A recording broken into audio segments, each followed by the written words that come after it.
எந்த மூவியா இருந்தாலும் சரி, இப்போ கடைசியா வந்த மறக்குமா நெஞ்சம் மூவி, எதுவா இருந்தாலும் டைரக்ட்டா நான் எனக்குன்னு வரும். நான் போயிட்டு ஒர்க் பண்ணிட்டு வந்தேன். அந்த மாரி தான் நான் பண்ணியிருக்கேனே தவிர, ஒரு ஆடிஷனோ, இப்ப சொல்லிட்டு இருக்க அந்த காஸ்டிங் கவுச் இந்த மாரி விஷயம்லாம் நான் பார்த்தது கிடையாது. ஓகே. நான் எக்ஸ்பீரியன்ஸ் பண்ணதும் கிடையாது.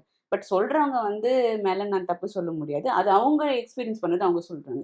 ஆனா இல்லன்னு நான் சொல்றதுக்கு இல்ல. நான் பார்க்கல அந்த ஒரு விஷயம்.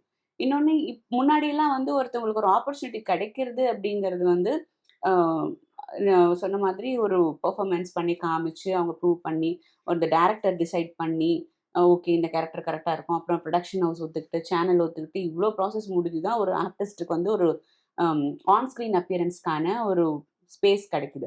அப்புறம் அத அவங்க எவ்வளோ தூரம் தக்க வச்சுக்கிறாங்க, இதெல்லாம் தாண்டி வராங்க. ஆனா இப்போ ஒருத்தருக்குமே நீங்க என்ன வாய்ப்பு குடுக்கறது, நானே நடிச்சுக்கிறேனாக்கும் அப்டின்னுட்டு எல்லாரும் அவங்க நடிச்சு பெர்ஃபார்ம் பண்ணி போடுறாங்க. ஸோ அதுல இப்போ அந்த நம்பர்ஸ்ங்கிறத நீங்க சொன்ன மாதிரி, எவ்ளோ நம்பர்ஸ் இருக்கோ அது அவ்ளோ விசிபிலிட்டி கிரியேட் ஆகுதுன்னு இப்ப இவங்களும் அத கன்சிடர் பண்றதுனால, அங்கருந்து நடிக்கிறதுக்கு வராங்க தான். ஸோ அதுலயுமே பார்த்தீங்கன்னா, இந்த செட் ஆஃப் பீப்பிள் வரும்போது, டெடிகேட்டடா இது மட்டுமே ப்ரொஃபஷன் இருக்க ஆர்டிஸ்ட் நெறைய பேருக்கான ஆப்பர்ச்சுனிட்டீஸ் கம்மியா ஓகே. ஆகுறது உண்மதான்.